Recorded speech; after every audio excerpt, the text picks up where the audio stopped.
it seems to say for me what I want to say. I have to say I learned it from you, though I don't want to put the words in your mouth. But it's possible to fall out of act into the terror and the demonic stream of time. But when one is in act, the whole thing is an ongoing movement. So, sir, yes. Time has a stop. Precisely. Mm-hmm. See the beauty of it, sir. And it is that beauty which is immortal, not the things which thought has created. Right. Huh? So, living is dying. Right. And love is essentially dying to the me. Yes. Not the things which thought has said, this is love. Love, sex, love, pleasure, you follow all that. Mm-hmm. It is the dying to time is love. So, living, love and death are one thing, not divisive, not separated, not divorced, not in the field of time, but it's completely a living, moving thing, indivisible. And that is immortal. Mm-hmm. So, now, most of us are educated wrongly. How true that is. From childhood, we are never taught to be serious. From childhood, we are taught the cultivation of thought. Cultivation of thought and the expression and the marvels of thought. Mm-hmm. All our philosophies, books, everything is based on that. And when you say die to all that, you really awaken the terror of not knowing. This gives me security in knowing. Mm-hmm.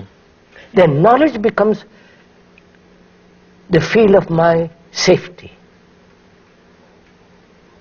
And you ask me, give all that up, die to all that. I say, you're insane. How can I die to that? That's part of me. There's a very, very beautiful Zen saying that seems to relate to this when it's understood correctly. Speaks of jumping off the cliff with hands free. Jumping off the cliff with hands free. The hands that hold, always grasping the past or reaching out towards the future, and we never get off that horizontal track. It's like a lionel train, forever goes on. So then comes the question, what is living in the present? Death is the future. Yeah. And I have lived for 40 years, all the accumulated. What is the present? The present is the death of the content. You follow, sir? Yes. And that, I don't know, it has got immense beauty in that. Because that means no conflict. You follow, sir? No tomorrow. If you tell a man who loves, who is going to enjoy that man or woman next tomorrow, he said, when you say there is no tomorrow, he said, what are you talking about? Yes, I know. Sometimes you will say, when you've said something, sounds absurd. Of course. And of course, in relation to the way we've been taught to do analysis, So it sounds absurd. There, sir. Can we educate children, students, to live totally differently? live and understand and act with this sense of understanding the content and the beauty of it all. If I've understood you correctly, there's only one answer to that question. Yes. Yes. Sounds, it wouldn't, I think the word here wouldn't be absurd. It would be something like wild. Would it? Yes. I see now what you mean about death and birth as non-temporally related in terms of the question that we raised about their relation earlier. Because when you say there's this incarnation now upon the instant, yes, then no, if you see the beauty of it, sir, the thing takes place. Then it's happened. Then it is not the result of meditation. No. It's not the result of immense thinking. It is actual perception of what is. And the amazement that it is the same energy at root. Yes, sir. Doesn't take something over here that's Not a different energy called God. No. Outside agency brought in here.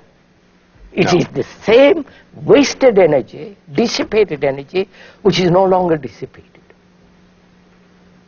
Exactly. Therefore it is. Exactly. This throws totally. I'm beginning now to use the words absolutely and totally, which in the academy, you know, we're advised to be very careful of. I know. But I'm sorry about all that. The fact remains that it is total. It is total. Yes. There is a total change. And the transformation of each individual is a total is not within the field of time and knowledge. Is not within the field of time and knowledge. See how they relate. Yes, and then the profound seriousness of it that attends when one sees the rest of that sentence of yours. It is the responsibility of each. Yes. And if I may add just one other thing here, because it seems to me that it's coming together. That it isn't the responsibility of one over against the other to do something. It is to come with and to, as the other is coming to and with, and we begin together. Yes, sir. To have a look. Share together, learn together. Just quietly having a look. And in that activity, which is not planned, one of the amazing things about this conversation is that it, to use your beautiful word, flowers. It flowers, yes. It doesn't require an imposition without of a contrivance, of a management. Somehow it grows out of itself. It's this thing of growing out of itself that relates to this thing that you've been talking about in consciousness. By pointing to the head, I don't mean consciousness out here. No, but it's the out of itself that it's like that water that turns in on itself. But it remains water. It remains water, exactly. Oh, this has been a wonderful revelation. The whole thing about death, living, and love. I do hope when we have our next conversation that we could begin to pursue this in relation to education even further. Further, yes, sir.